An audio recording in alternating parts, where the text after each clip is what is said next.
برخی از مناطق تهران مورد حملات ددمنشانه قرار گرفت. یکی از اون مناطق میدون هوره که من همونطوری که پشت سرم مشاهده میکنه آقای نظری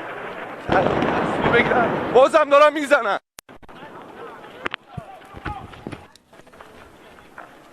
بازم دارن میزنن اینجا رو، بازم اینجا رو دارن میزنن. تصویر منو دارین؟ حمله شد همین الان به اینجا، همین الان اینجا حمله شد و دوباره اینجا رو زدن. صدا تصویر من از میدون هور خیابون دانشگاه جنگ دارین، مورد حمله قرار گرفت اینجا،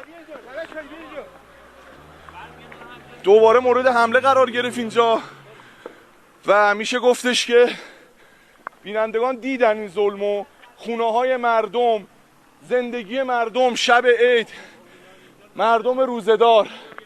دودو بگیرین آقای نظری، ببینید زدن اینا بیشرفا، به مردم رحم نمی کنن. ببینین این وضعیت مردمه، کسایی که دم از آزادی بیان میزدن، دموکراسی میزدن، همینجا با تمام شجاعت میگن مرگ بر آمریکا، مرگ بر اسرائیل، خدا لعنت کنه دستشونده هاشونو. این شرایط مردمه، مردم شریف ایران. ملاحظه کردیم ما در حال اطلاع رسانی بودیم که مجددا مورد حمله قرار گرفتیم.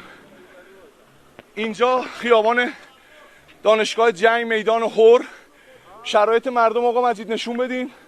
ماشینایی که پرتاب شده، شیشه هایی که شکسته. این وضعیت مردم شب عید از نیروهای مسلح با تمام وجود، با تمام